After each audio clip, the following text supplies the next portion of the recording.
30 years ago, when Jamaat went from South Africa to most likely a country called Gambia.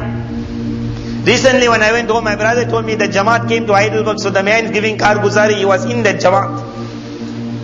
He said they reached this place, most likely it was Gambia, everyone is Muslim. So they went to give dawah to a certain man, they gave, one man became irritated with them. He said, just leave me alone, I go to the masjid. He said, if you want to waste someone's time, go to Big Papa. And he just walked away. So this man was very amazed with that name, Big Papa, like what's this Big Papa? So he asked somebody else coming past that, can I meet Big Papa? So that man already got scared. And he just walked like he never heard the question. So he came back to the masjid, it was troubling in Salat time, so they made a Jamaat. That we have met many people, but there's this Big Papa. One man said, go meet Big Papa. So the Jamaat is a Jamaat, what they understand, the politics of the land. So the Jamaat was made, people of South Africa, go meet Big Papa. So they go out, they're looking for a taxi. Every taxi they're asking Big Papa, the taxi drives away. So Big Papa was big someone. Finally, it's a long story, how much they paid the man. He said, I'll park at the bottom of the road, you'll have to walk up, that's his place. They land at the place, there's security outside. For that security to wonder, Big Papa was a big trader in drugs. Now to see this Jamaat with kurta and turban coming, that looked a little bit odd. In today's time, no longer it's odd. Nowadays, people with kurta also go and buy it. But in that time, it was odd. So he asked, what you all want? He said, Big Papa. So that man laughed also. What you want to do with Big Papa?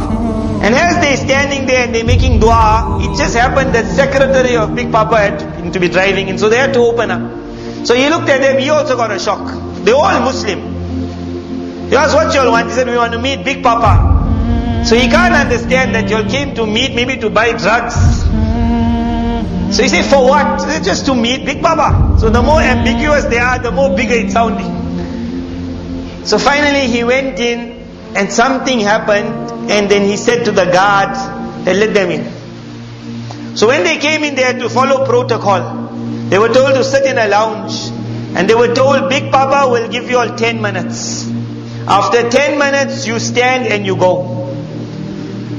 That man said when Big Papa walked in, first a group of about 20 walked, all with arms. And then Big Papa wasn't called big, he was huge. They said it was a huge man with rings and chains all over and tattoos on his body. And he came and he said he had glasses black, so I could not even see his eye. And when he put his hand and he said, so the secretary said, start talking. That poor mutakallim on that day, I don't know what he said. 10 minutes the secretary said, talk. And Big Papa, he said, I never knew if Big Papa is hearing me or not hearing. He just sat.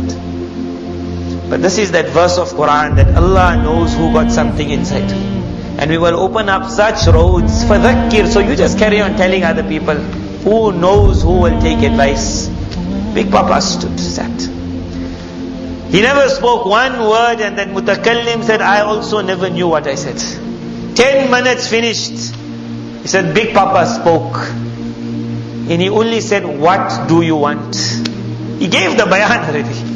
He said, what do you want? So the poor mutakallim never know what to say now. He gave the bayan. So he just said, you'll come with us masjid. And the man behind said, what?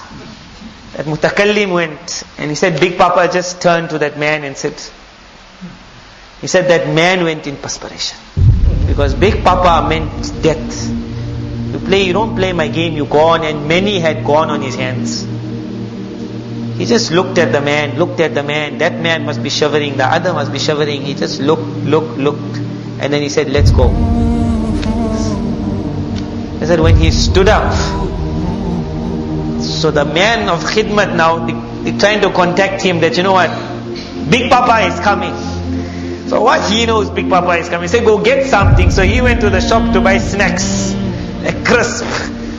The one man is coming, so he's laying on dastarkhan of crisp. And Big Papa entered the masjid. That poor mutakallim, I think he just told the Amir Sahib, I brought him to you. Yes, Big Papa. He's gone. And that Amir spoke and spoke. They said, Tal Asr Salah. They said, speaking. And then Big Papa asked the second question. He's not talking, but he's just sitting. Just before Asr, he asked the Amir second question, what do you want? It's the only word. So the Amir said, will you read Asr with us? So he said, Big Papa pulled out his gun. He never had one gun, he had guns. But when the first gun came out, even that Amir thought he was going to shoot him. He pulled out his gun and put it on the musalla. Because he needed to make wuzu. He pulled out chains, he pulled out what and what. And he told his people, look after this. The amazing thing is, Big Papa knew how to make wuzu. And he knew how to perform salah. So he read the Asr and he never moved. And he said, what do you want? So the mutakallim started again. And he's giving a bayan till Maghrib. Maghrib time Big Papa had wudu. They said in Maghrib Adhan, they heard like Big Papa's insides cry. He said one went. He said the whole masjid started crying. So after Salah, Big Papa, he speaks now. They thought he can't speak, he only knew what do you want. He said, I do not think Allah can ever forgive me. So the mutakallim's whole bayan starts again, our tawbah. He only said one word. Isha time comes. He said, what do you want? He said, will you spend the night with us? So Big Papa told his people, take this away. So some of the security said it is not safe because Big Papa had killed so many. If they have to know he's in the masjid, he'll be killed. He said, take it away. Come tomorrow. Some of them must have stayed as guard, I'm sure. But the Jamaat said 3 o'clock in the morning, he woke them up. He cried. He said the cheers of that man made the whole Jamaat break up. This is that إِنَّهُ يَعْلَمُ الْجَهْرَ وَمَا يَخْفَى. That can you bring Subhanallah on your tongue? That's all your Allah is asking. Forget that I'm the boss. Just say, oh Allah, you are the boss. And you are the best after that. سَبِّحِ اسْمَ رَبِّكَ الْأَعْلَى. Can you bring Allah's name on your tongue? So the next day, Big Papa gave his name for 3 days in Jamaat. Papa went out. The Jamaat from 3 days became 40 days. Finally, Big Papa fulfilled a 4 month. They said that Jamaat moved with 70 of his security. Every one of them made tawbah.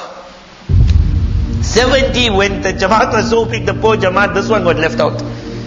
So they came to meet him after about 40 days in a certain area. Big Papa said, part of my tawbah is that whoever's life is in the dirt that I found myself, I will give him dawat. And I will try and pull him out like how you pull me out. He said, that is the purpose of my life. But in that 40 days when this Amir came to meet him, this Big Papa said, I only got one more thing to ask you. Will you come with me to go visit my father? So he said, no problem. What he would learn after that, this Big Papa's father was one of the senior alims of that land. He said it's only when he met him, he understood what an alim this is. And that son went into drugs. He said that alim cried for this Amir. And he said, I never believed my son will come back. I knew one day a sentence will come that he killed Lord, someone shot him. Before that Amir left, Big Papa told him, I have memorized 20 juz of Quran before my life changed. He said, all 20 I forgot. But in this period in the path of Allah, I will not go back until I get back that Quran. So this man says that he wrote to them when they came back to South Africa, I memorized the whole Quran. Then he made it a ma'mul every day, Maghrib to Isha. He would stay in the masjid.